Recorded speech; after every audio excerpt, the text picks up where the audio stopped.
There we go. Now the mic's enabled. Okay, hi, good morning, and welcome to Create and Hang with me, Nick.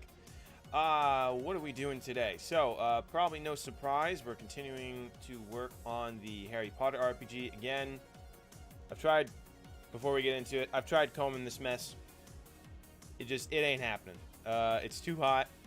I haven't had a haircut in months, for obvious reasons, so hopefully I'll be able to get one soon, but we'll see what happens.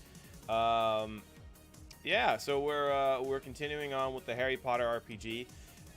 There are a few things that I actually worked on it a little bit in my spare time to try and figure out a few more details, particularly when it comes to combat. And we'll talk a little bit more when we get to that, but we're focusing on figuring out the whole aspect of casting a spell and figuring out how to work that in so that it is not because there's two basic scenarios that I can think about that would be a problem for spell casting. Is one, people who will basically like run around and duck behind stuff and then just like try to like stick their hand out and like cast spells. So basically I want to make sure there isn't a scenario where a person, if they're behind cover, they're like next to impossible to hit, because then everyone's going to do that. And the second thing is making sure that if you cast a spell that you have enough of a chance to defend against it, because unfortunately if we get into then that's going to be really important for who hits first. And everyone's going to put all their points into quickness and all that kind of stuff. So there are some things that I'm focusing on today to try and make this a little bit more balanced, so that way there will be advantages to doing certain things, but they won't override everything else. So let's take a look and see where we're at. So we've already talked about the aspects of magic last time, and this is sort of what I was focusing on in my free time, is figuring out the actual mechanics for combat. Now, because this is a tabletop RPG, it is of course going to be turn-based. The question is, how do I make combat meaningful? So if we look at other RPGs, like, again, I'm referencing D&D a lot, you basically can do your movement, your main action, and a bonus action, and then of course there's free actions to do other things. So you always have at least, depending on your character, you usually have about at least two things you can do. And then there's things that can break the general rules, like the fighter can like do an action surge, so you can take more actions during combat, and there's other things like that. But generally speaking, you've got at least two actions, and then movement. So I think this is smart because it's turn-based and things can take a really long time. You don't want players waiting for an extremely long period of time for their turn, because if you've got 3 to 4 players, each person is, if they take even like 10 minutes, which by itself is not a long time, you're gonna have to wait at least a half hour before it gets to your turn. So you don't want to, I think it's smart to keep it to about 2 actions and then movement, or something along that vein. Now, what I've got so far is, of course, there are going to be a surprise round where essentially, if you are surprised by something, that person gets an extra round of combat. Then initiative is decided on the order using dex and quickness in some respect, and then player with the highest initiative. Oh, excuse me. And then the player with the highest initiative or the most successes goes first. Now, in terms of the actions, I actually borrowed a little bit out of. I recently read the Alien RPG role-playing game, which I guess that's repetitive. They actually have a very interesting system of handling actions. They actually break things down into slow and fast actions, or quick actions. And you have a choice. You always can take 2 actions, but they can either be 1 slow action, 1 quick action, or 2 quick actions. So depending on how we categorize things, we can kind of like have a player make choices. So for slow actions, and we're keeping in the theme of the game here, usually for wizards, I imagine that they are not as physically powerful as, certain creatures in the world. And as they get older, this becomes more and more difficult. So generally what I did for anything physical, I categorized that as a slow action. So taking cover, a physical attack, getting up, shoving. Your movement, you're taking your full movement is considered a slow action. A complex spell, a dodge. Well, I forget the spells in a second. Using a large item, patching yourself up, that kind of stuff. However, I also have. I guess I'll go over the physical stuff first. Sorry. So, sole actions, mostly physical stuff. Quick actions, though, you can take half of your movement speed. You can aim, draw your wand or holster it, disengage, and also ready a primary action. And if you're like on a broom or something, you can kind of like pilot and direct where you're going, that kind of stuff. So that's kind of how I figured how to like do the slow and quick. And I thought this was interesting because this way, if you are deciding to just book it and run, you can actually get full movement and then a movement and a half, basically, if you use up both of those. So I thought that was interesting. Then in terms of spells, I thought it would be kind of a bit of an annoyance to have one character just cast a single spell and that's it. So I've actually categorized it into a simple spell, which is a quick action, and then a complex spell. And I like this because basically if it's a very simple spell, or how they categorize as a simple spell, you can actually cast at least 2 spells, so you take 2 quick actions. But you have to balance that with your defensive actions. So if you're going to take cover behind something, the way that I've written this and categorized it is if you're going to attack, you have to expose yourself. You can still leave a extra spell here to counter spell if you want, but basically I didn't want to create a scenario where someone was always ducking back behind cover, because then you would basically be very hard to hit without very specific spells. So that's kind of how I'm figuring it out for right now. I have some other ideas that may have me change my mind about that, but I'm thinking about it. What else here? So that's kind of where we're at right now. There are some additional mechanics over here that I have to think about, but I think we're actually going to put a pause on this right now, and we're going to come back to the core system, because, again, one thing that I can think would be a little cheap is because I am focusing on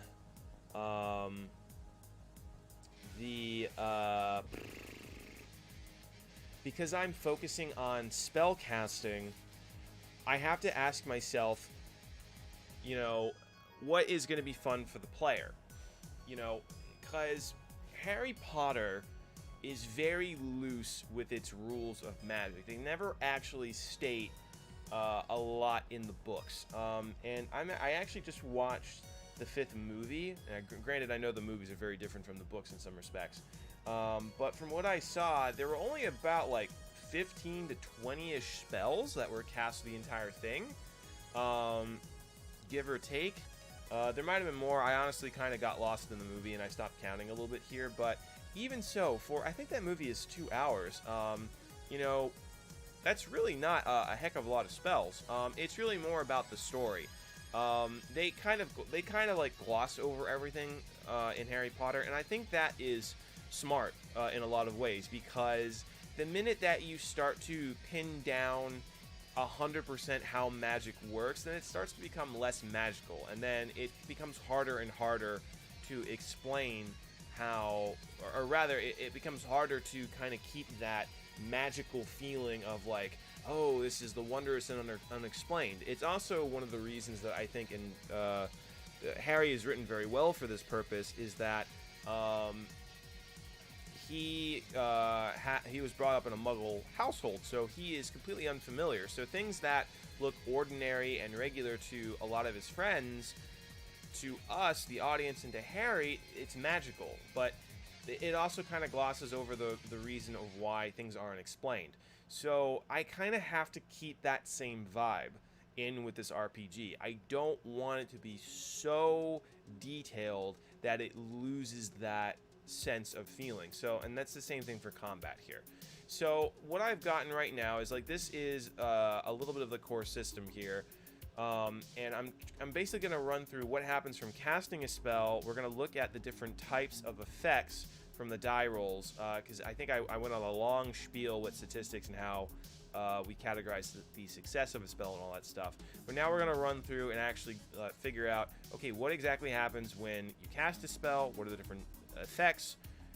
What does a person do when they are hit with a spell? Can they defend and all this other stuff? So we're going to see what that looks like.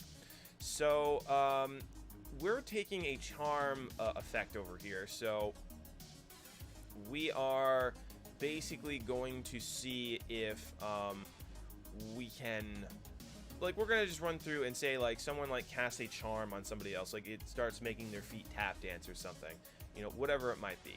So we've already established that we combine the one work and the pronunciation skill of the wizard, and that will determine our overall skill level for charms, and that in turn will be a number of dice and the die type. So they cast the spell. Okay. Now, because we are working with a success or failure system, which is fine, I've already determined that you need at least 2 on the die, or at least one of the die to succeed. Let's say for this example that what's our next level from 1d4? I think it's 2d4. So let's just say for this example, the wizard is casting 2d4 here. Actually, let's do 3d8, just so we get a little bit more variety. Make this a little larger. So we'll just say that that's the skill type. I still have to figure out how the points are going to roll into the skill and then determining that number. I sort of started looking at that, but we're going to come back to that. Because if I don't figure out the system, it doesn't really matter the numbers I apply to it. Alright, so there's a couple of different ways this can go. If we get, like, let's say we get all 8s, right? So the outcome for this would be... So let's say we get 8, 8, and 8.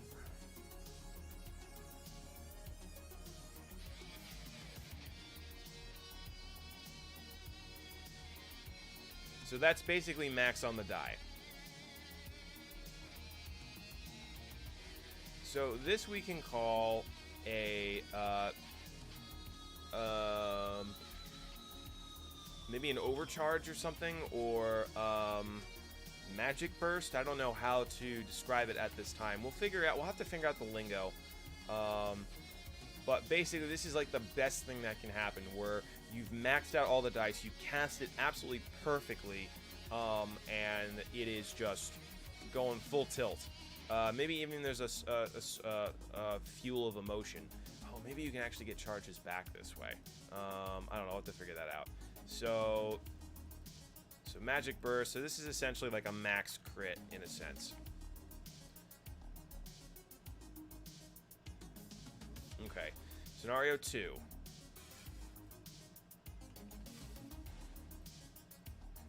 They don't get any failures. So let's say we get a 2, 4, and an 8.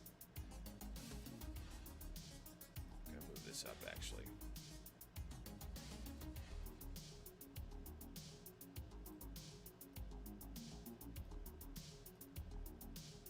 Oh, did I not connect this?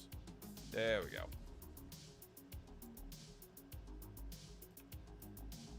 Ah, my itchy eye. Ah. Alright, so this one, maybe we'll still call this a perfect cast. So maybe you can get some sort of beneficial effect.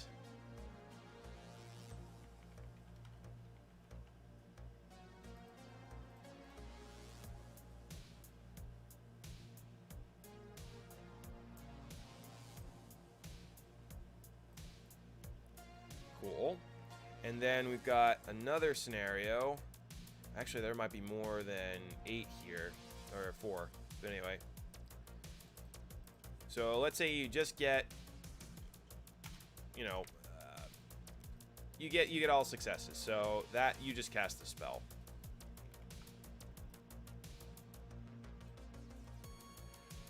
cast.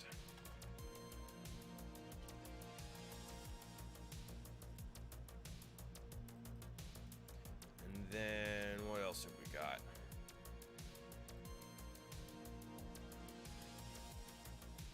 So if we get 2, and then maybe like a 1.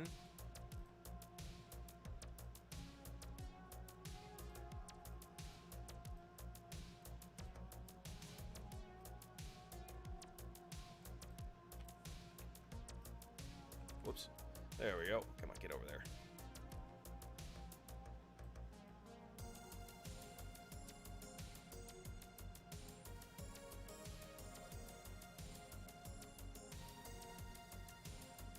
Alright, so this would be... So 1s are typically failures. But at the same time, they need at least... well, I guess it depends on the type. So... let's just say for this, assuming you need at least 1 success.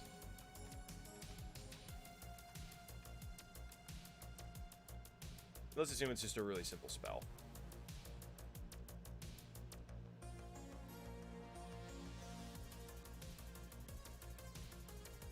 Alright, so then what would this be?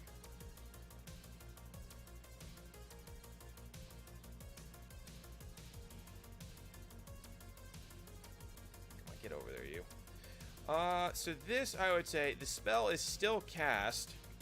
Spell with negative effect. Your spell is still cast, but maybe like you trip over something, or you know, you get dirt in your eye, you know, whatever it might be, just something that makes your job a little bit harder. So I'll have to figure out what that looks like. And then, of course, we've got the all-1 scenario.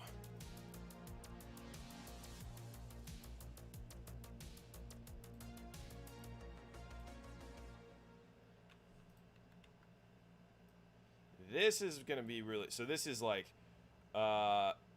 this is worst scenario. Super negative.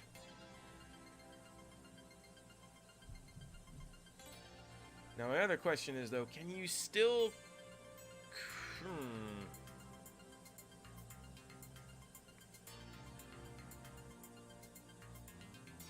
Yeah, because then I guess there's 2, 4...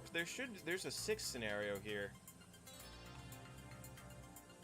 So, because it's possible that you still get,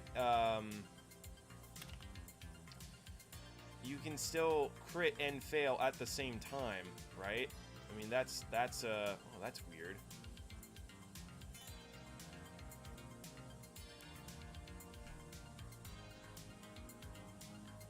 Oh, wow, that's going to be funky as you get into more and more.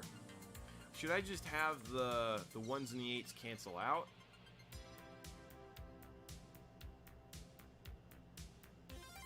Yeah, I think that makes sense. I guess I would just make that a normal cast 1, 2, 3, 4, because then there's only 5 really need to pay attention to. So in this case, this would still be a success.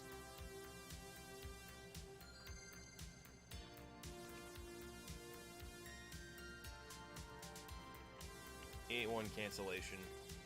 So this is actually still possible to cast a successful spell at lower levels, even if you're really bad at something. So that's interesting mechanic. But if you needed 2 successes, then this would fail. But nothing good or bad happens to you. It's just a failure. So that could be or failure. Okay, cool. Interesting. Alright. Maybe I'll move this down a little bit. Move this all over.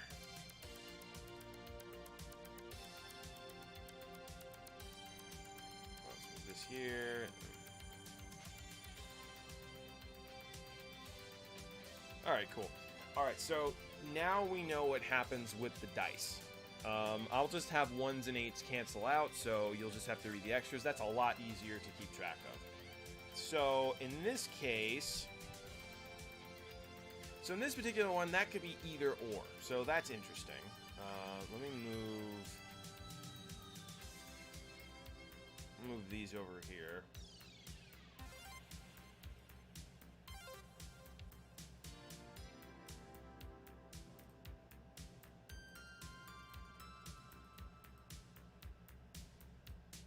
I'm gonna move this.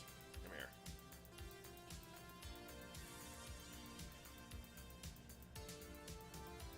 Ah! Let's move you down a little bit, thank you. Alright, let's get a line.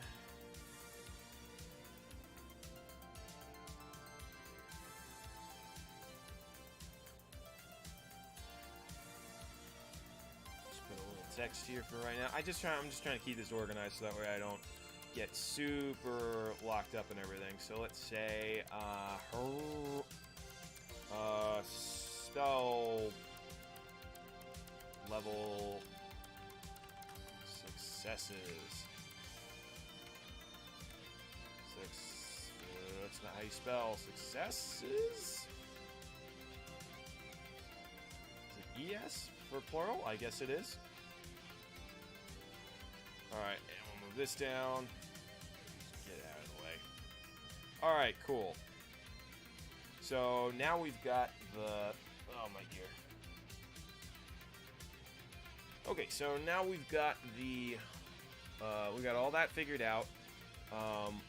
We're probably going to have to loop back around at some point. That would be the core gameplay loop. But anyway, so basically, at the end of the day, we still have spell cast. Successful. Or spellcast failure. Oh, I guess it wants those two words. Fine. Fine, computer. Alright, so let's put this one here, and put this one here. Alright, so obviously, these guys will succeed. That's a success.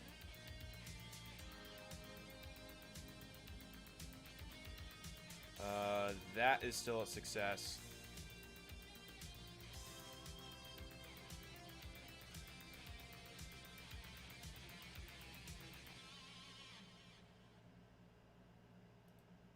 And then this could actually be either or.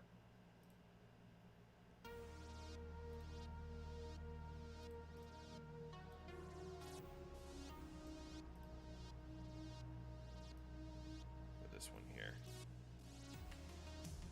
So this is interesting because this changes depending on the type of spell you're casting and your skill with the spell. So I like that.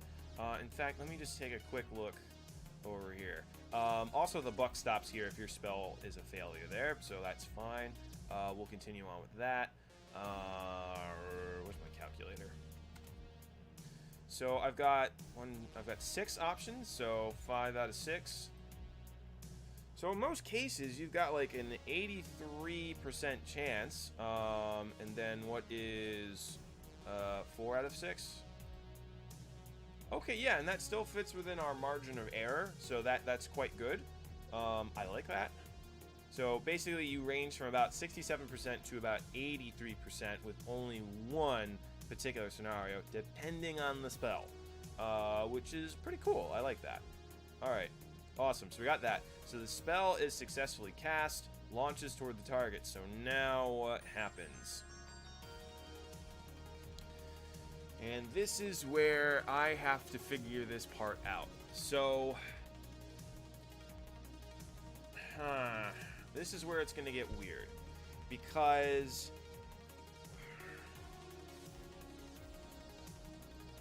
Alright, so let's assume that the target is aware and they see the spell coming toward them, right? No problem. The problem is that I have to figure out how I want to handle this defensively. Because again, depending on how I do it, this can either bog the game down or and make it really tough. And I want to avoid that. So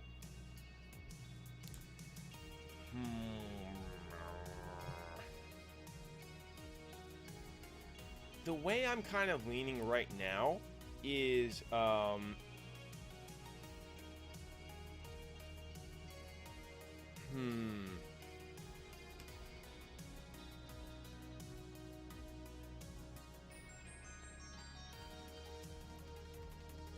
Yeah, the way I'm kind of thinking of this right now is I think there's a series of steps that the character is going to have to take.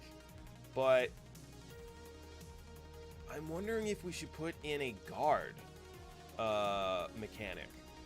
So, because if we come back over to here, right? So I guess the question becomes, do I want this to be an option? Because then basically, let's say you get 4 characters ganging up on one person, even if they are like a super crazy wizard, for example, he's only going to have 2 guards, so the characters will be able to start taking him down super quick. So I think I'm actually going to remove this from the quick action. I think I might add in, say, a guard effect, and maybe that will recharge at the top of your turns. And then with more training, you can get better at deflecting. I think the only thing I'm going to put in there is that you have to know the spell that's being cast to deflect it. If you don't know or you haven't studied it, then that becomes a problem.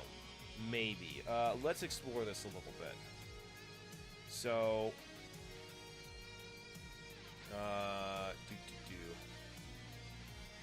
Could you connect, please? Thank you. Okay, so does the target recognize the spell?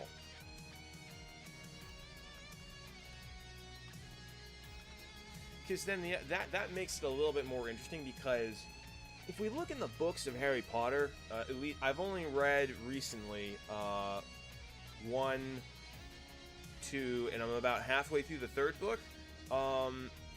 They never really go over defensive spells. They just kind of say that you do it, and then in the movies they just see characters like doing like this sort of like crazy parrying action. So I think it makes sense to still have defensive spells, but not have one that you need to know a very specific guard against a very specific like set of spells or something like that. I think you just need to know the spell and then learn to defend against it. Maybe. I don't know. Let's see what this looks like. I might change it. Does the target know the spell? Maybe it just makes it harder.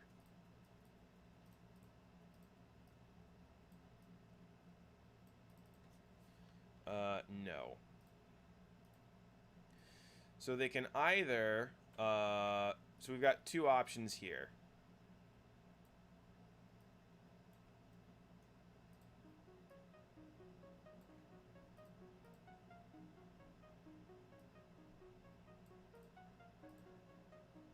Actually, let's do it this way.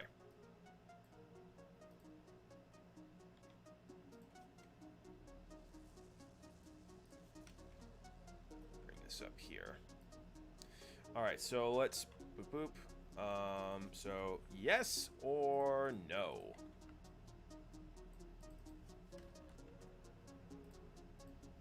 Just put that back a little bit. Okay.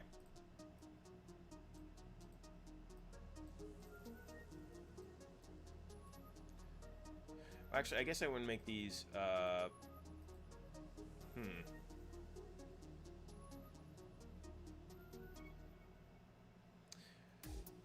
my brain. So I guess they can choose to either dodge it, which is going to be tougher the higher this goes, or try guarding with a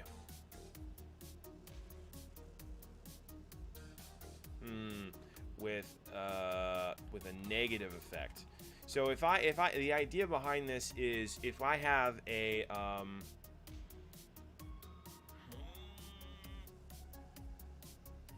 I'll come back to this. I'll explain. It's in my brain. I just don't know what to say to explain it right now. Does the target know the spell? No. So they can either... Hang on, I need text. So while I'm doing this, basically what I'm thinking is, in order for you to guard against a spell... So let's say, because charms here, we're using wand work and pronunciation. Your target will then basically have to choose to,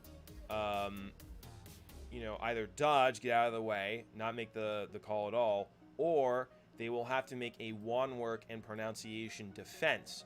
And then the number of successes that they get have to match the number of successes you got when casting the spell. If they match it or get it higher, they can basically, you know, cast off the spell. But if they get lower than you, then they are totally hit with it. So let's see if, no, they don't.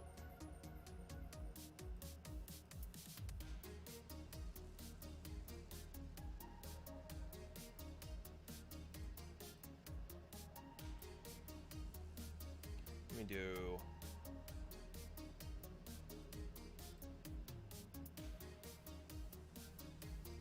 Get that over here. Can I actually have this come from... Nope. Get out of here.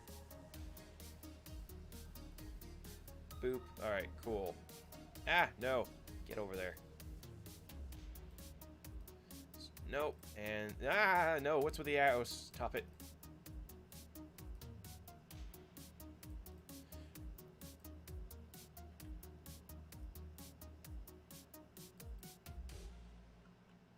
Actually, why don't I do this? Sorry, I'm futzing with the thing right now. Move this over here between the two. What's with the arrow? Get out of here.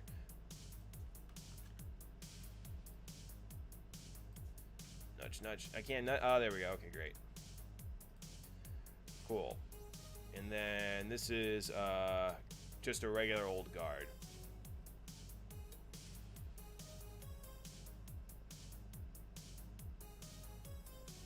Just I'm nitpicking. I know. I could probably easily just come on, get over there. No, get off of that point. Stop me. Ow, computer. Fine. Fine. There we go. There we go. It's just a little bit easier to read now. Okay, so basically, does the target know the spell? No, they have to dodge or try guarding with a negative effect. If they do, yes, they can either guard or they can still try and dodge. You know, that's an option.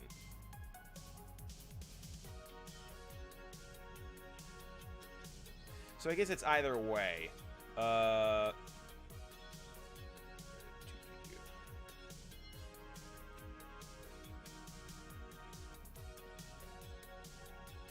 So I guess in either cases, you can always choose to dodge. That makes sense. Either case. Okay, so...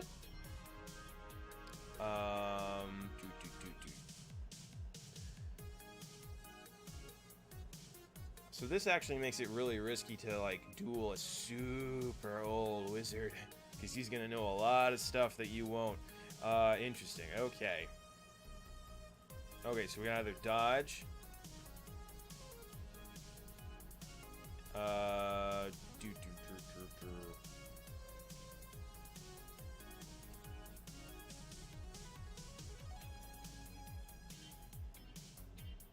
So I guess here, basically what we have to do is,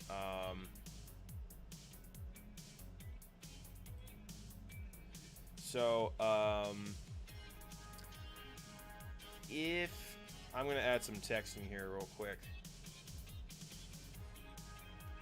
Determining success.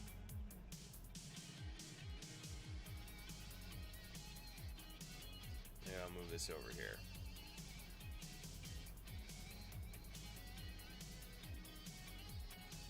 Oh, what happened to the other text and whatnot? There we go. Come here. Come here.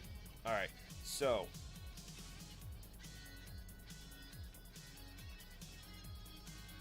Determining success. Nope, not that. There we go. To guard or dodge successfully, players must match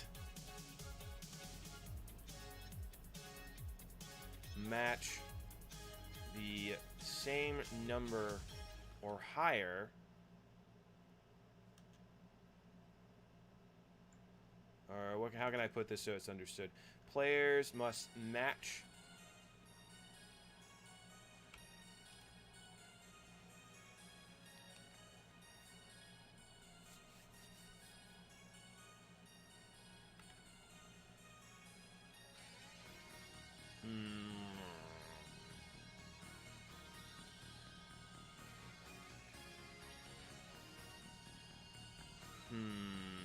I know I'm getting into the point where I'm just kind of going, I'm starting to do the thing.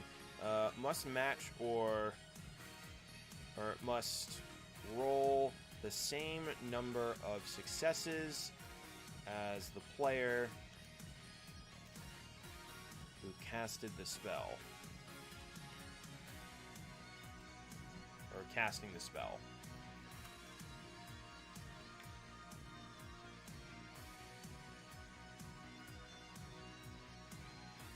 Well, I could say the same number or higher.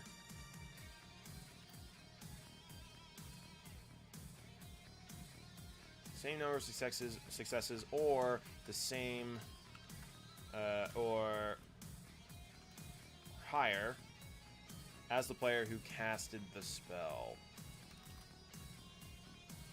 So with our example over here, let's just assume for this example that, well, I guess it doesn't really matter. So,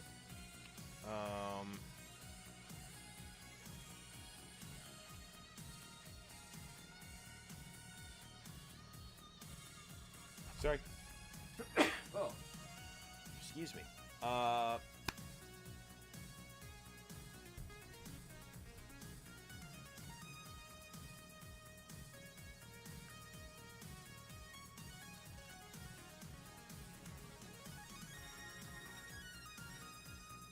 I guess you could crit a guard then. So that's something else we're gonna have to figure out. If you crit on a guard, you regain a guarding point. Or guard point.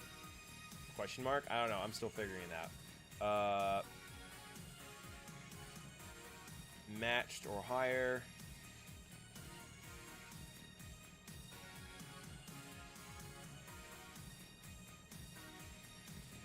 The spell misses or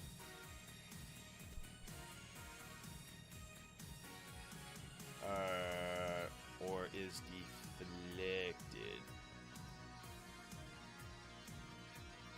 Oh, that would be interesting though. So, if you get a max crit on a guard, can I have it like go back toward the target? That would be kind of cool, because then you can basically like bounce spells back and forth. Ooh, that'd be interesting. I'm gonna make a note on that. Max crit. Wait, why isn't that updating here? Max crit. Spell reflection.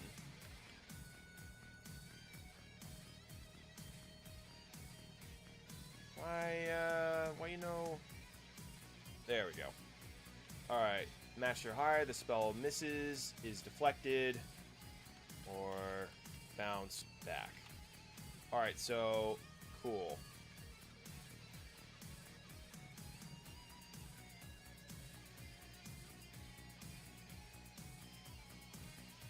Basically, we still have... So even though we have all these options, we still have the yes or no sort of result. I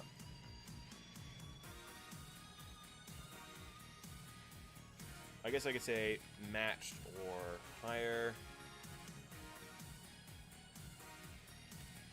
Failure.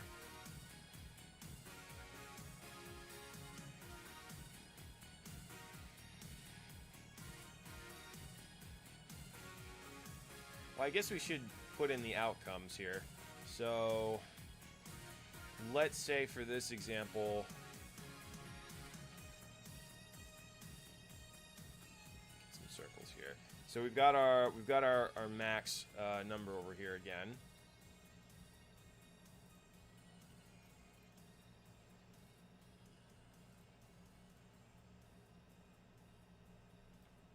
So that's basically the big ol' crit.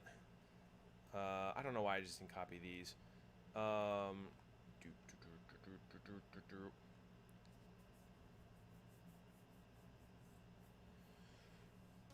guess it would depend on how many successes they got on that.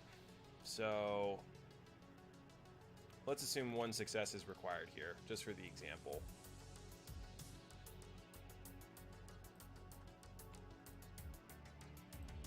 We'll arrange it this way.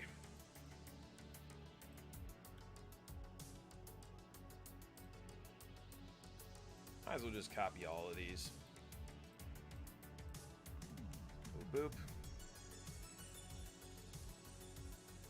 Okay, cool. Get this over there.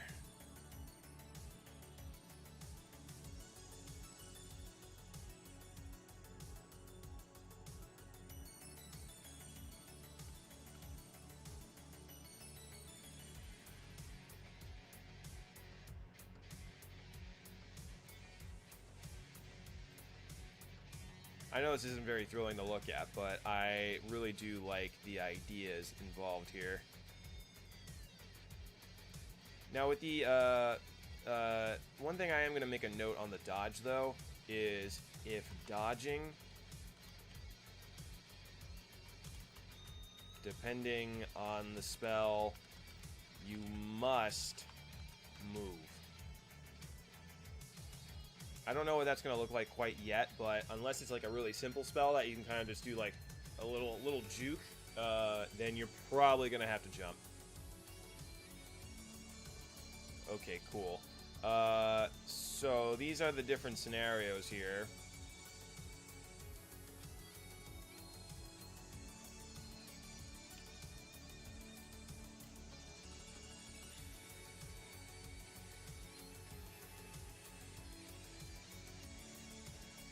So then basically this becomes you are hit with the spell.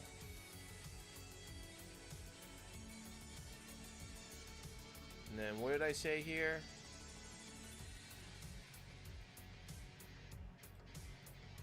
And this one can go either or. So maybe I'll just reverse these real quick.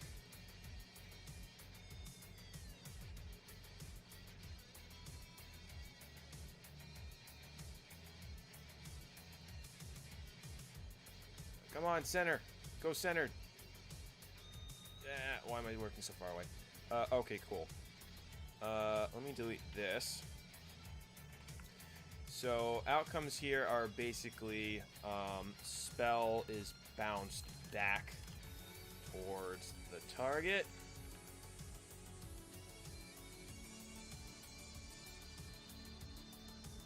Cool. Spell is deflected. Guard gained.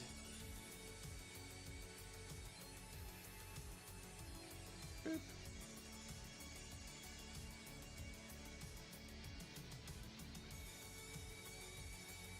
And then spell is cast. Positive or negative effects, possibly. We'll see what that looks like. I may simplify that just for the guard, because if we have to like double check everything, like, okay, this is a messy crit, this is a blah, blah, blah, however we want to like categorize that, so that might be a little bit of a pain in the butt to deal with. So we may just simplify this down for the purposes of the game.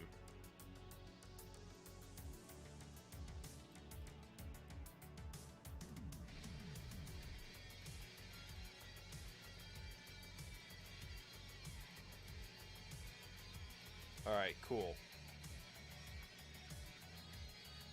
So then if the spell is bounced back toward the target, then basically the target has to, like, go back up and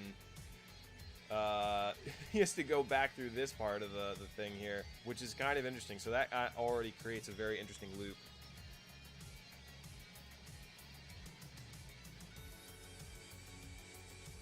Let's pop the... Come on, you. Ugh. Maybe I can do it this way.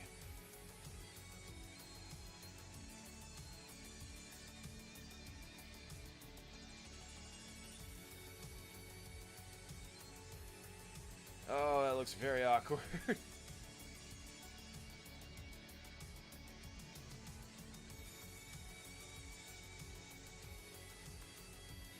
Okay, so...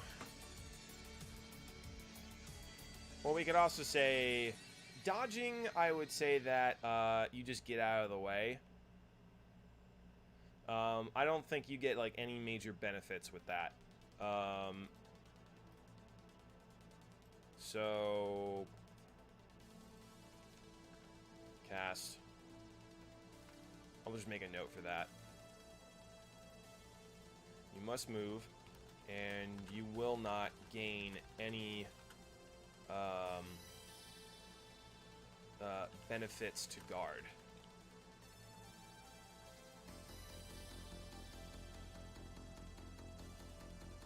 Can I? Thank you.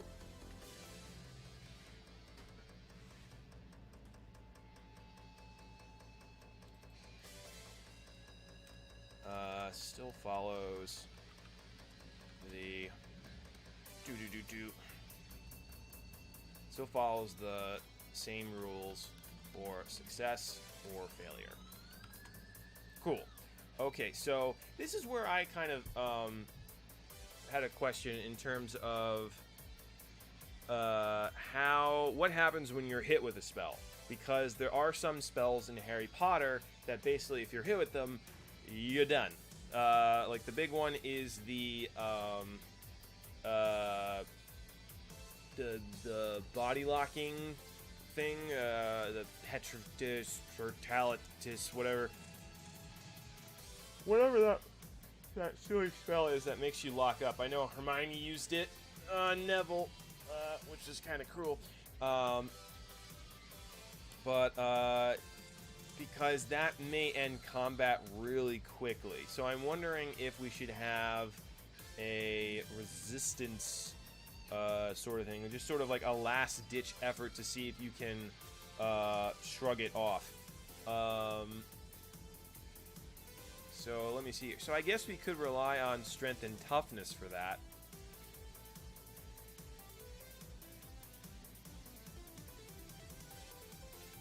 Because in that way, if they're hit with something, they will still have a small smidgen of a chance, but it's going to be a lot less. And that will be also a bit like nicer for the characters as well.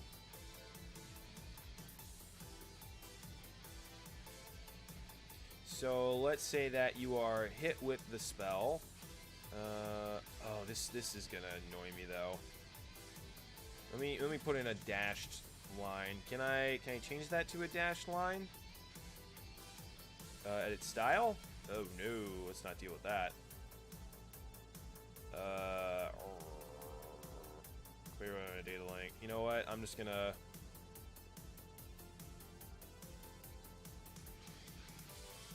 I'm gonna just put this over here. We're just gonna do that. It's gonna look a little messy, but that's okay. Can I... Two back. Okay, cool. That's fine for now. Okay, so let's say you're hit with the spell. Or, I'm sorry, spell is deflected.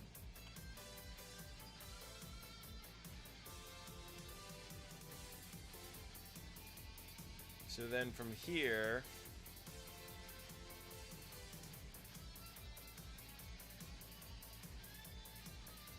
So I have to think about this a little bit because if we have a spell that has a level of 5, right? it's going to be very tough to make that. You would basically need to, like, roll maxes and then have items that to help, like, resist it. But that's interesting.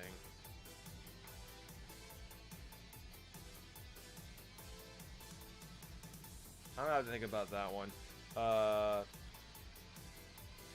Try to resist the...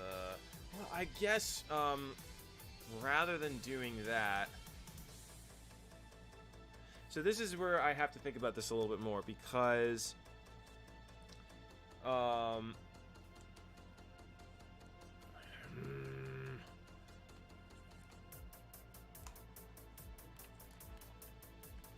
Because how do I handle health in Harry Potter, right? I don't think I want to do HP, because then I would have to designate how much each spell is going to do in terms of damage. And that seems very, not counterintuitive to Harry Potter, but it says that it's going to do X amount of damage when this happens. And I want to really make sure that this focuses on the story aspect of it. So I'm thinking in terms of health, we just have a series of points, and then you basically, like, story-wise, begin to wear the character down a little bit. My nose. So the question is, do I really want to add in this little, like, extra thing of resistance? I could see what that is like.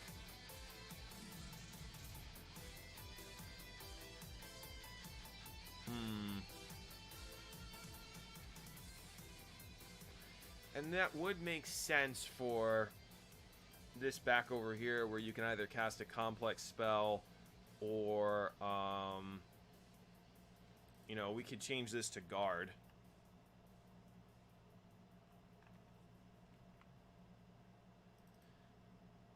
Or maybe I can just take that out, put that here, and then I can add a guard where basically you get a bonus. Could even make that a fast one, though. Hold on, let's see here. Guard, bonus to blocking.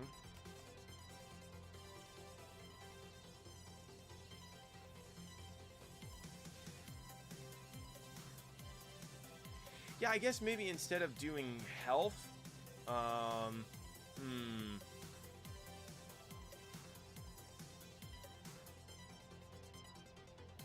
I don't know about this one. Try to resist the spell? Question mark. So let's say, let me try to think about this a little bit. Let's say, for example, that we have a character that has 3 health points, right? You know,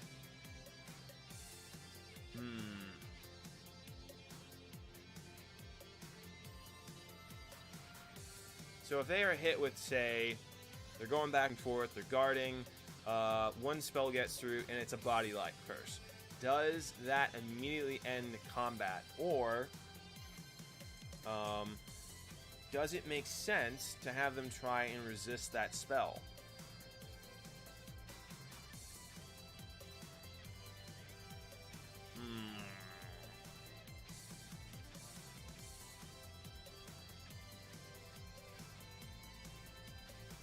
Or do we depend on the guard?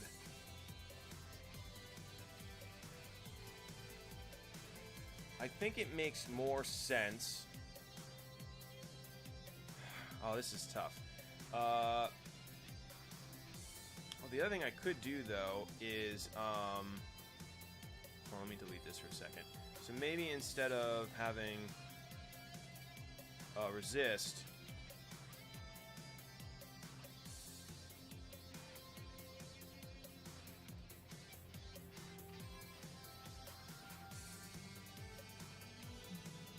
the spell gets through, or say your guard fails.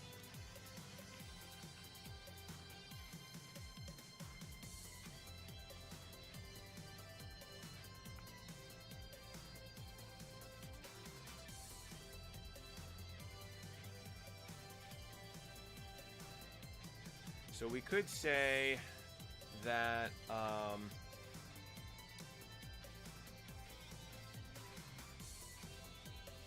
because if we have a certain number of guard points per character for like purposes of dueling and whatnot, we could say that rather than having the spell break through, it used up a guard point to deflect it.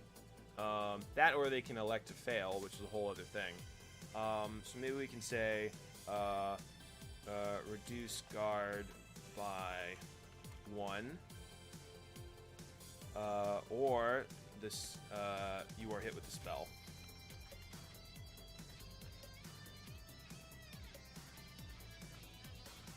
And then we could do try to resist.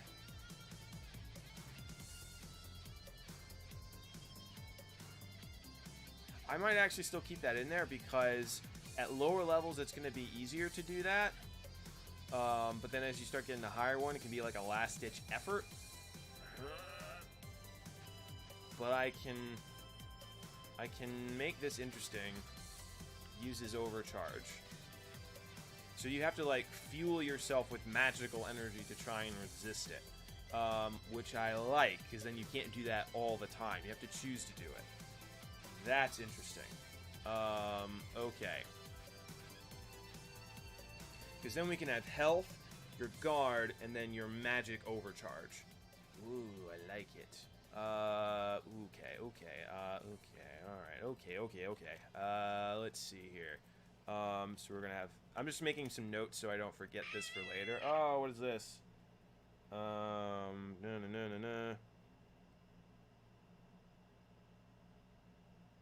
Cool. I have to run to a meeting in a minute. But I want to take some notes before I forget the details because I like it. It matches our trifecta of attributes. I don't know why I chose that particular shape. Let's pop this over here. No, I just want text. What am I doing? That one. Quick notes.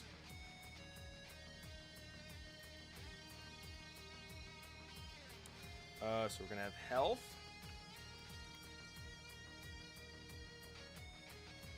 We're going to have guard, and then magic overcharge. Or something along that state. Overall health, and I won't say resistance, but basically like if spells can like graze you and that kind of stuff, you can basically like try to get out of the way a little bit. Guard, ability to block, can use to fuel spells, change success or failure to success, or resist magic. I like that because then you can wear people down. Narrative explanations I'm going to put here because again I don't want combat to just end right away unless you're like a super young wizard, because I don't want combat to be cheap or like to make the characters feel like they don't have a chance to like succeed at something. So I think that's going to come into play a little bit later. Maybe I'll change that out with something else, but we will see. Okay. Quick notes for additional stats.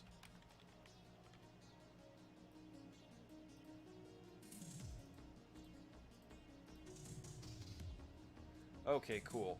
So we're starting to see how that's going to get fleshed out there. But basically, if your guard fails, I guess this would be the chain here. So you reduce by guard by 1.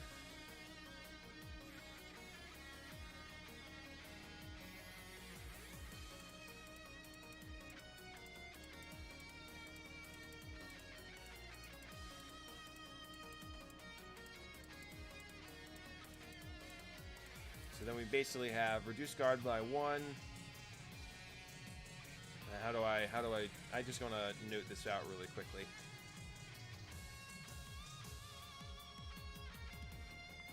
Yeesh.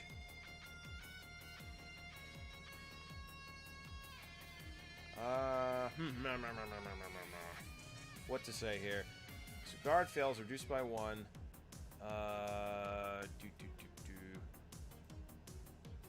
Copy this here.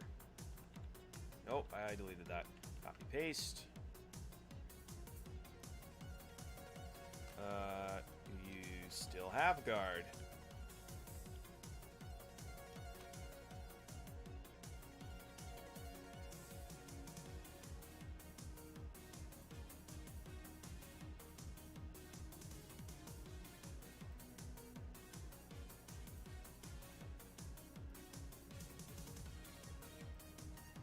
If the answer is yes,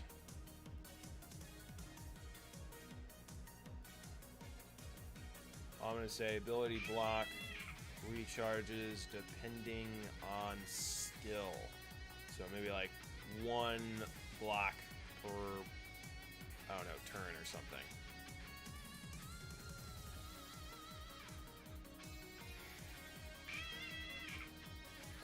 The answer is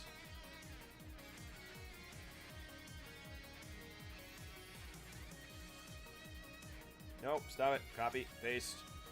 So the answer is yes.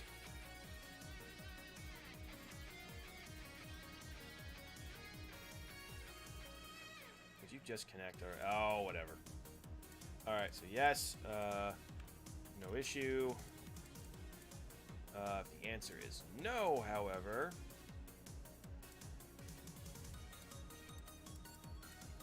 Blunk.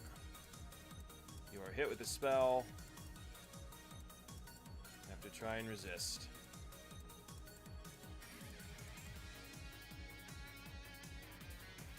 Move that down here. Alright, so I will come back to another point and flesh this out a little bit more. Dang it, I keep deleting that.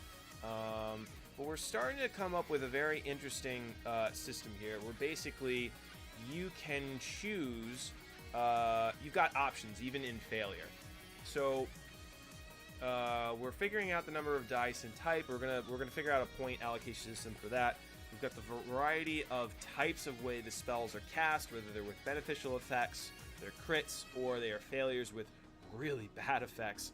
And then we've kind of got a guarding system as well as a series of checks. And I like this idea of resisting a spell because then it gives players the option to use up another stat to try and make a last-ditch effort.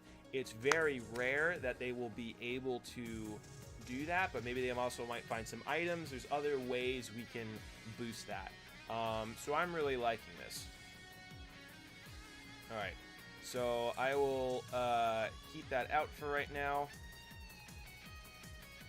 Oh, and I guess I have to say that they have to do the same... must roll the same number of successes or higher as the player who casted the spell. Question here, what do they roll? I'm going to highlight that for a later. I would assume it's the same type. So if someone's who's bad in charms, it's going to be a lot harder for them to do so. What do they roll? Can I highlight it? No? Alright, I'll leave it then. Alright, so, let me come back to this screen over here. So, we have now started blocking out a little bit more of the system for spells, which I don't know if that would be technically the core system of the RPG, because I guess the core system would be, you know, go out and learn stuff, explore, learn things, and then come back to your, get items, come back to your exams at the end of the year, apply what you learned, level up, and then continue doing that, going see more magical things. But now we're actually figuring out a system that allows us to do that. So, I'm going to continue working on this because I really want to basically get a test session for this at some point, because we're only going to be able to see how effective this is once we play test it. I still have a few odds and ends to go through, but I'm liking how this is looking. So with that said, I'm going to say have a good day, and I'll see you later. Bye.